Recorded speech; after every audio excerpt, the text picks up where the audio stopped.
Assalamualaikum warahmatullahi wabarakatuh. Selama Perang Dunia Pertama, Blok Sekutu mengalami krisis amunisi.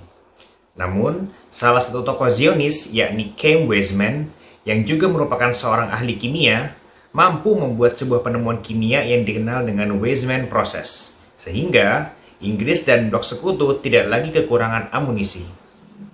Saking pentingnya penemuan tersebut, ia menjadi salah satu faktor penting kemenangan Blok Sekutu atas Blok Sentral pada Perang Dunia Pertama, dan menjadi tokoh Zionis paling berpengaruh setelah Theodor Herzl. Dan inilah sejarah lengkap Zionis part kedua.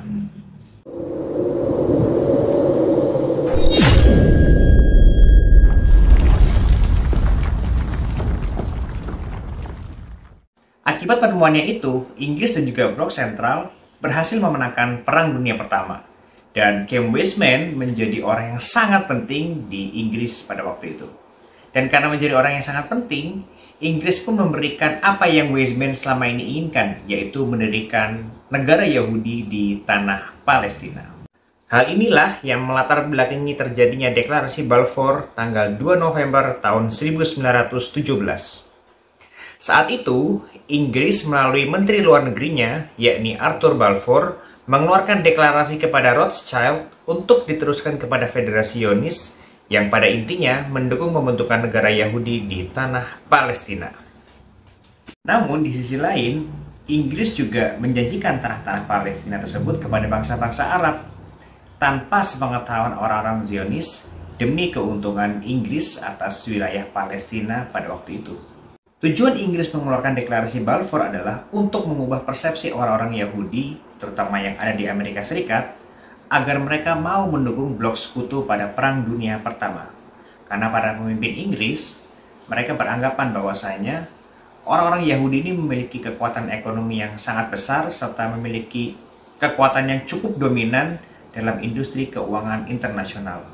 Maka dari itu, para pemimpin Inggris percaya bahwasanya dukungan dari orang-orang Yahudi ini akan mendukung Blok Sekutu mengalahkan Blok Sentral pada Perang Dunia Pertama.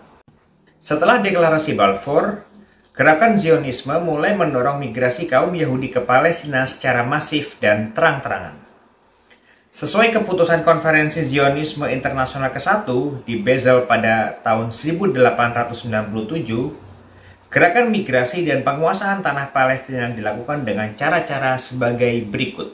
Yang pertama adalah pembelian tanah orang-orang Palestina asli secara paksa dan juga secara besar-besaran demi membangun sebuah pemukiman Yahudi di tanah Palestina.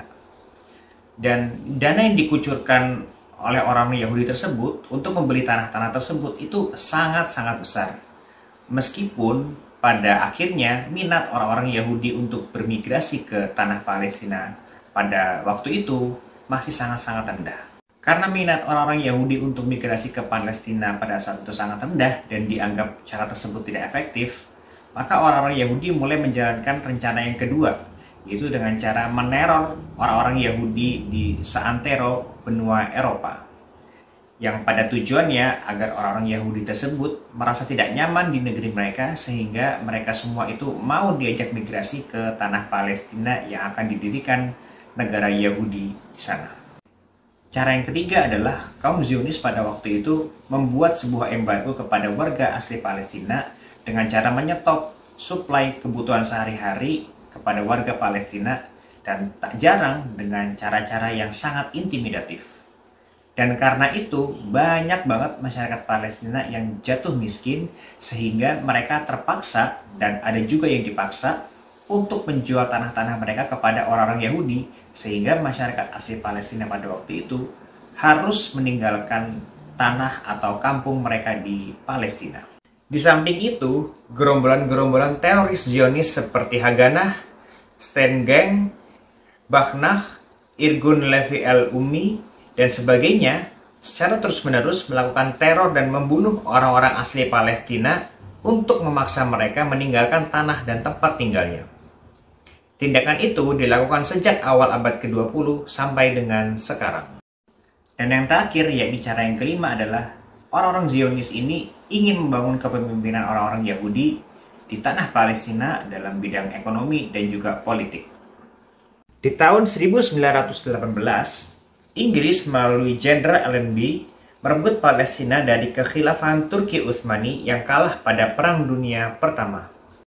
Setahun kemudian, yakni pada tahun 1919, mandat atas Palestina diberikan kepada Inggris secara resmi oleh PBB. Dan di tahun yang sama, warga asli Palestina mencoba melobi Eropa untuk menolak atau menggagalkan deklarasi Balfour dengan berbagai macam cara, yakni membuat partai politik, melakukan demonstrasi, dan juga melakukan embargo sebagai bentuk perlawanan mereka kepada kaum Zionis.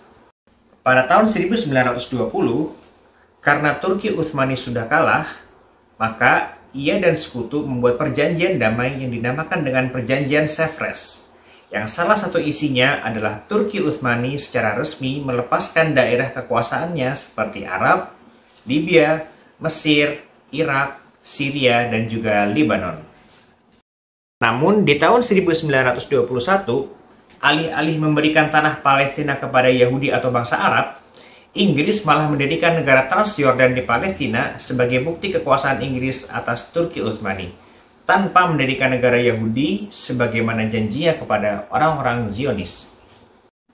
Merasa dikhianati, bangsa Arab dan Yahudi sama-sama melawan Inggris. Dari situ, muncul kelompok teroris Yahudi bernama Haganah yang dipelopori oleh Vladimir Jabotinsky. Ia berpandangan bahwa orang Yahudi tidak boleh menerima bangsa Arab di Palestina.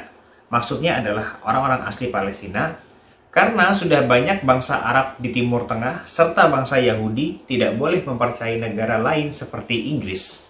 Sejak saat itu, warga asli Palestina dan juga orang-orang Yahudi saling berperang satu sama lain demi memperebutkan tanah Palestina. Dan di sisi lain, orang-orang Yahudi yang ada di seluruh penjuru dunia berlomba-lomba datang ke tanah Palestina demi dapat tinggal di sana.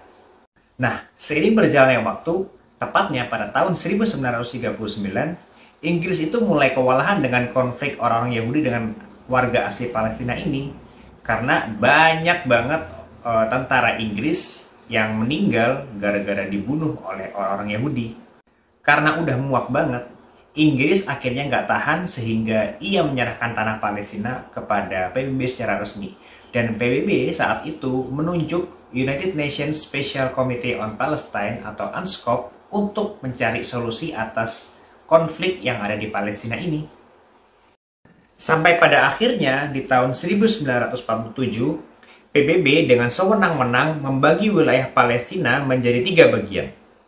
Satu bagian untuk Yahudi, satu bagian untuk orang asli Palestina, dan Yerusalem dipegang oleh PBB.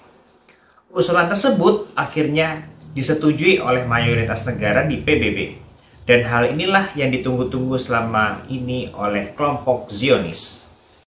Sehingga pada tanggal 14 Mei tahun 1948, dideklarasikanlah sebuah negara yang bernama Israel, yang mana hal itu juga didukung oleh PBB. Karena tidak terima, negara-negara Arab yang sudah memerdekakan diri dari Turki Utsmani seperti Yordania, Mesir, Irak, Suriah, dan negara-negara Arab lainnya ingin memerdekakan Palestina dari kaum Zionis. Caranya adalah dengan melancarkan perang Arab-Israel tanggal 15 Mei 1948, tepat sehari setelah negara Israel dideklarasikan. Namun karena beberapa faktor dan kalah dari segi strategi militer, akhirnya koalisi negara-negara Arab kalah dengan Israel. Sehingga keinginan untuk membebaskan Palestina dari penjajahan Israel menjadi tertunda, bahkan hingga saat ini. Dan begitulah kira-kira sejarah lengkap gerakan Zionisme serta awal mula penjajahan Palestina oleh Israel, yang mana penjajahan tersebut masih terjadi sampai saat ini, bahkan hingga video ini dibuat. Sebenarnya ya, kalau kita mau jujur, gerakan Zionisme ini tuh banyak banget yang nentang, bahkan gak hanya dari orang-orang Muslim, tapi juga dari orang-orang Yahudi itu sendiri. Salah satu buktinya adalah Kongres Para-Rabi Yahudi di Amerika Serikat, yang salah satu putusannya adalah menentang negara Yahudi yang dipaksakan. Menurut para rabi Yahudi itu, Zionisme merupakan gerakan sekuler yang berlandaskan kitab Talmud dan bukan kitab Taurat. Bagi para rabi, Negara Yahudi itu akan didirikan pada akhir zaman, yakni ketika Mesias Yahudi muncul dan memimpin orang-orang Yahudi untuk mendirikan negara di Palestina. Meskipun begitu, menurut kaum Zionis, pendirian negara Yahudi di tanah Palestina tidak perlu menunggu kedatangan Mesias. Justru pendirian tanah Yahudi ini harus dilakukan secara segera dan cepat agar Mesias itu datang. Inilah titik perbedaan antara kaum Zionis dan juga Yahudi yang anti-Zionis seperti Yahudi Naturkarta dan juga International Jews anti-Zionis. Dan sebagai bukti tambahan bahwa di Alkitab Scofield terbitan tahun 1905, pada perjanjian lama tidak ada peta negara Israel dan yang ada hanya peta negara Palestina. Negara Israel baru muncul dalam Alkitab ketika pengaruh Zionis sudah ada di hampir seluruh belahan dunia. Ini menjadi bukti bahwa pemilik sah tanah Palestina adalah orang-orang asli Palestina dan bukan orang-orang Yahudi. Dan semua pendudukan Zionis atas tanah Palestina adalah murni penjajahan yang tidak dapat dibenarkan dengan cara apapun. Oke, mungkin segitu aja video kali ini. Semoga video ini bermanfaat dan juga membuat kita semakin tahu terkait konflik antara Palestina dan juga Israel, yang mana penjajahan ini belum berakhir sampai saat ini. Dan semoga Allah menolong saudara-saudara kita yang ada di Palestina dan membuat konflik ini cepat berakhir. Terima kasih telah menonton. Assalamualaikum warahmatullahi wabarakatuh.